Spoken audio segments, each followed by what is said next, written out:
சுதர்சனம் கொலை வழக்கு தொடர்பாக நவம்பர் 21ஆம் தேதி தீர்ப்பு வழங்கப்படும் என்று சென்னை கூடுதல் அமர்வு நீதிமன்றம் தெரிவித்திருக்கிறது. இதுபற்றி மேலும் விவரங்களை தருகிறார் நமது சிறப்பு செய்தியாளர் ரமேஷ்குமார். ரமேஷ்குமார், இது என்ன வழக்கு? இந்த தீர்ப்பு தொடர்பான முழு விவரம். கிட்டத்தட்ட ஒரு 20 ஆண்டுகளுக்கு பிறகு தமிழகத்திலே ஒழுக்கிய ஒரு சம்பவம் தொடர்பான வழக்கில் வழங்கப்படக்கூடிய தீர்ப்பு தான் இது.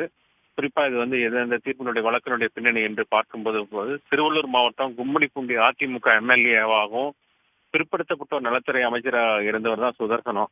இவர் கடந்த 2005ஆம் ஆண்டு ஜனவரி 9ஆம் தேதி அதிகாலை 2:45 மணிக்கு இந்த பெரியபாளையம் இருக்கக்கூடிய அந்த தானா குளத்தில் இருக்கக்கூடிய அவர் வீட்டுல கதவை உடைத்து புகுந்த 5 பேர் கொண்ட கும்பல் அந்த சுதர்சனத்தை துப்பாக்கியால சுட்டு கொண்டு விட்டு அவருடைய மனைவி மற்றும் மகன்களை எல்லாம் தாக்கி 62 சவரன் தங்க நகைகளை கொள்ளையடித்து சென்றது அந்த கும்பல். இது அப்போது அதிமுக ஆட்சி என்பதனால தனது கட்சி எம்எல்ஏ கொல்லப்படுவது குறித்து அறிந்த முதல்வர் ஜெயலலிதா கொள்ளையர்களை சுட்டு பிடிக்க உத்தரவிட்டார். குற்றவாளிகளை அப்போது பிடிக்க அப்போதைய ஐஜியாக இருந்த ஜாங்கீர் தலைமையில் 5 தனிப்படைகள் அமைக்கப்பட்டன. மிக தீவிரமாக செயல்பட்ட அந்த தனிப்படை அடுத்த மாதிரிலேயே கொள்ளையர்களை யார் என்று கண்டுபிடித்தது. குறிப்பாக முக்கிய குற்றவாளி பிப்ரவரி 1ஆம் தேதி கைது செய்தது. தொடர் துப்பு துளைக்கு மார்ச் மாதத்துல ஹரியானா, ராஜஸ்தான் மாநிலத்தைச் சேர்ந்த பவாரியா கொள்ளையர்கள் இதுல கைது செய்யப்பட்டார்கள்.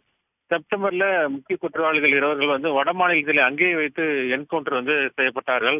ராஜஸ்தானில அந்த பவாரியா கொள்ளையர்களை ஜாங்கீர் குழுவினர் பிடித்து சாகச கதை. பின்னர் தான் அது தீரன் அதிகாரம் ஒன்று என்ற படமாக நடிகர் கார்த்திக் அவர் நடித்த அந்த படத்தில் வெளியாகி பிரபலமானது.